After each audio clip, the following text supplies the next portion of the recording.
ഒരിക്കൽ ഒരച്ഛൻ തൻ്റെ പെൺമക്കളോട് പറഞ്ഞൊരു ഉപമ. ഒരുപക്ഷെ ഇന്നത്തെ തലമുറക്ക് ഇത് ഉപകാരപ്രദമായിരിക്കും. തൻ്റെ പെൺമക്കൾ രണ്ടുപേരും പുറത്തുപോയി വീട്ടിൽ തിരിച്ചെത്തി. അവർ ധരിച്ചിരുന്ന വസ്ത്രം വളരെ നേരിയതും ശരീരഭാഗങ്ങൾ പുറത്ത് കാണുന്നവയുമായിരുന്നു.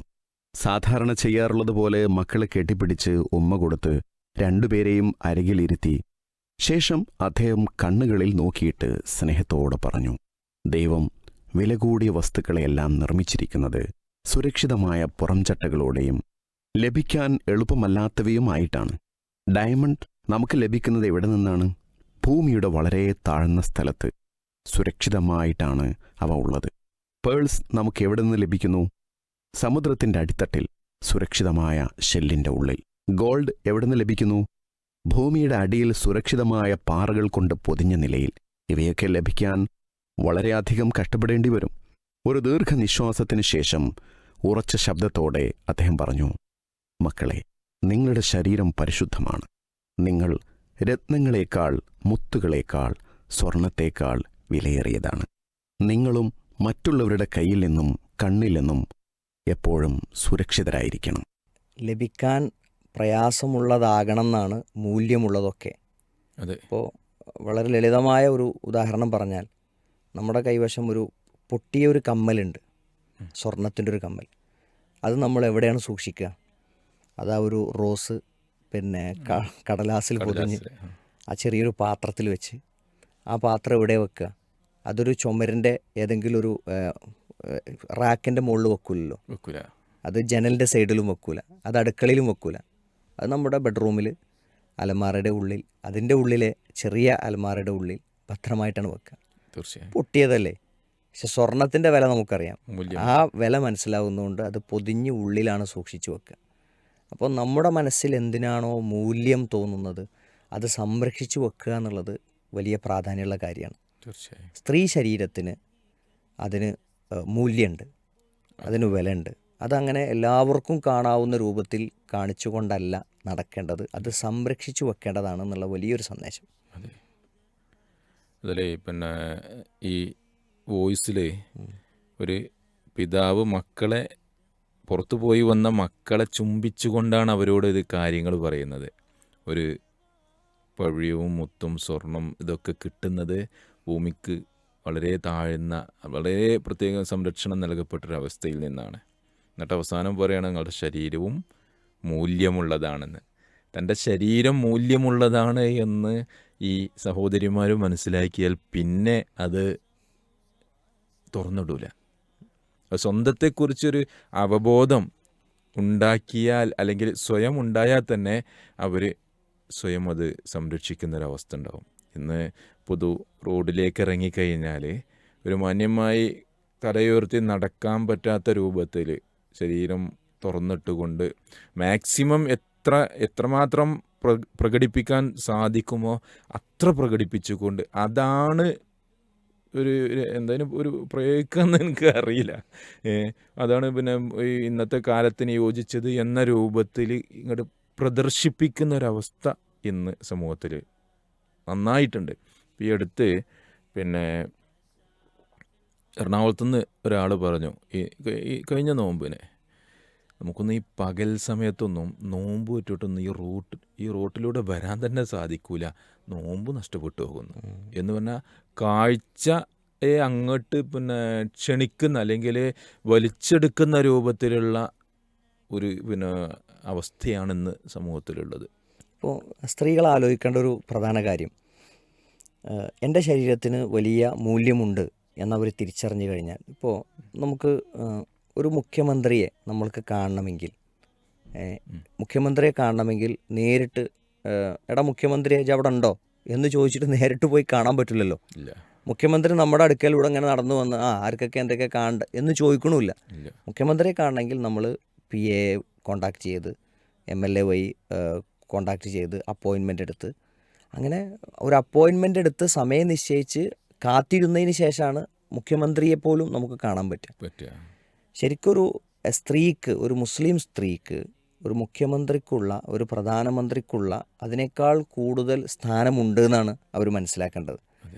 മുസ്ലിം സ്ത്രീയെ എപ്പോഴും പർദ്ദക്കുള്ളിൽ അടിച്ചമർത്തുകയാണെന്നും അടിമയാക്കുകയാണെന്നൊക്കെ പ്രചാരം ഉണ്ടാവും. ശരിക്കല്ല. അവൾക്ക് ഒരു പ്രധാനമന്ത്രിയെക്കാളും മുഖ്യമന്ത്രിയെക്കാളൊക്കെ സ്ഥാനമുണ്ട്. അവളെ അവളുടെ ശരീരഭാഗങ്ങൾ കാണണമെങ്കിൽ അതിന് ആദ്യം അവളുടെ ഉപ്പയുടെ അരികിൽ വന്ന് എനിക്കവളെ വിവാഹം ചെയ്തു തരുമോ എന്ന് അന്വേഷിച്ച് 2 വീട്ടുകാർ തമ്മിൽ സംസാരിച്ച് വിവാഹമുറപ്പിച്ച് നിക്കാഹ് നടന്ന് ആ നിക്കാഹ് പരസ്യപ്പെടുത്തി അവർ 2 പേരും ഒരുമിച്ച് താമസിക്കാൻ തീരുമാനിച്ച് അങ്ങനെ ഒരുമിച്ച് താമസിച്ചാൽ മാത്രമേ അവളുടെ സൗന്ദര്യം ഒരു പുരുഷന് കാണാൻ പറ്റുള്ളൂ. അതെ. അപ്പോൾ അപ്പോയിൻമെൻ്റ് എടുത്ത് പിന്നെ മുഖ്യമന്ത്രിയെ കാണുന്നതിനേക്കാൾ ഗൗരവം നിക്കാഹ് ചെയ്ത ഒരാൾക്ക് മാത്രമേ ഒരു സ്ത്രീയുടെ ശരീരം ശരിക്ക് കാണാൻ അനുവാദമുള്ളൂ. അപ്പോൾ എനിക്ക് മൂല്യമുണ്ട്, എൻ്റെ ശരീരം വിലപ്പെട്ടതാണ് എന്ന ഒരു ചിന്തയിലേക്ക് സ്ത്രീകൾ ഉയർന്നു വരിക എന്നുള്ളതാണ്. ഇതിൽ മനസ്സിലാക്കേണ്ട ഒരു വിഷയം, ആ ഉപ്പ എത്ര മനോഹരമായിട്ടാണ് ഈ കുട്ടികൾക്ക് ഈ കാര്യം പറഞ്ഞു കൊടുത്തത്, ബോധ്യപ്പെടുത്തിയത്. അത് ഇതിലൊരു പ്രധാന കാര്യമാണ്. തീർച്ചയായും. ഇപ്പോൾ അങ്ങനെ വസ്ത്രം ധരിക്കണം, ഇങ്ങനെ വസ്ത്രം ധരിക്കണം എന്നൊക്കെ പറയുന്നതിന് പകരം അവർക്ക് കാര്യം വളരെ ലളിതമായി ബോധ്യപ്പെടുന്ന രൂപത്തിൽ ഒരു കാര്യം. ഇപ്പോൾ വേറൊരു പിതാവിനെ പറ്റി വായിച്ചിരുന്നൊരു ഇതെന്താണെന്ന് ചോദിച്ചാൽ, അദ്ദേഹത്തിൻ്റെ മകൾ എപ്പോഴും ചെറിയ വസ്ത്രം ധരിച്ചുകൊണ്ടാണ് കോളേജിലേക്ക് പോകുന്നതെന്ന്.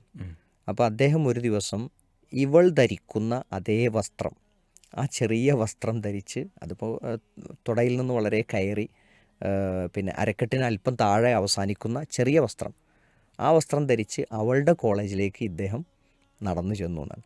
അപ്പോൾ അത് അവൾക്കുണ്ടാക്കിയ അപമാനം. അവളുടെ അച്ഛനാണല്ലോ ഈ ചെറിയ വസ്ത്രം ധരിച്ചു വരുന്നത്. അവൾക്കുണ്ടാക്കിയ അപമാനം, അതിൻ്റെ പേരിൽ അവൾ വീട്ടിൽ വന്ന് വലിയ പ്രശ്നം ഉണ്ടാക്കി. അപ്പോൾ അവളോട് പറഞ്ഞു കൊടുത്തു എന്നാണ്, മോൾക്ക് അച്ഛൻ ഇങ്ങനെ വന്നപ്പോൾ അപമാനം ഉണ്ടായില്ലേ, ഇതേ അപമാനം സഹിച്ചുകൊണ്ടാണ് അച്ഛൻ എല്ലാ ദിവസവും മോളെ യാത്രയാക്കണത് എന്ന് അദ്ദേഹം പറഞ്ഞു കൊടുത്തു എന്ന്. ചില ബോധ്യപ്പെടുത്തലുകൾ എന്താണ്, അവർക്ക് മനസ്സിലാകുന്ന രൂപത്തിലുള്ള ചില ബോധ്യപ്പെടുത്തലുകൾ. ഞാൻ പറഞ്ഞത് ഇങ്ങനെ വസ്ത്രം ധരിച്ച് പോകണമെന്നല്ല. ചില അനുഭവത്തിലൂടെ കിട്ടുന്ന അറിവും അത് പറഞ്ഞു മനസ്സിലാക്കി കൊടുക്കുന്ന നാട്ടിൽ നന്നാവുക ഇങ്ങനത്തെ ചില അനുഭവങ്ങളുണ്ട്. എന്ന് പറഞ്ഞാൽ എല്ലാവരും ഇങ്ങനെ നാളെ തന്നെ ചുരിദാറോ ജീൻസ് ഇട്ട് പോകണമെന്നല്ല. ഇതിൽ ഈ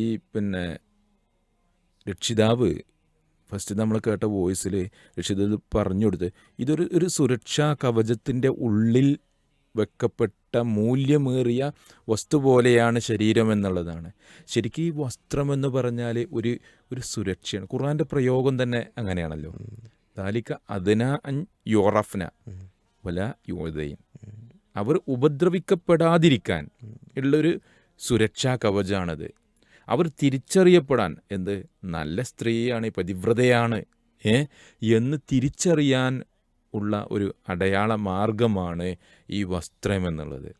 ഈ വസ്ത്രത്തിലൂടെ ശരിക്ക് പ്രഖ്യാപിക്കുന്നൊരു കാര്യമുണ്ട്. അതിപ്പോൾ ഒരു ക്യാമ്പസിൽ പഠിക്കുന്നൊരു പെൺകുട്ടിയാണ്, അല്ലെങ്കിൽ അങ്ങാടിയിലൂടെ നടന്നു പോകുന്നൊരു സ്ത്രീയാണ്, ജോലി കഴിഞ്ഞ് മടങ്ങി വരുന്നൊരു സ്ത്രീയാണ്. അപ്പം എത്തുന്ന സമയമോ ഒന്നുമല്ല അതിൽ പരിഗണനീയം.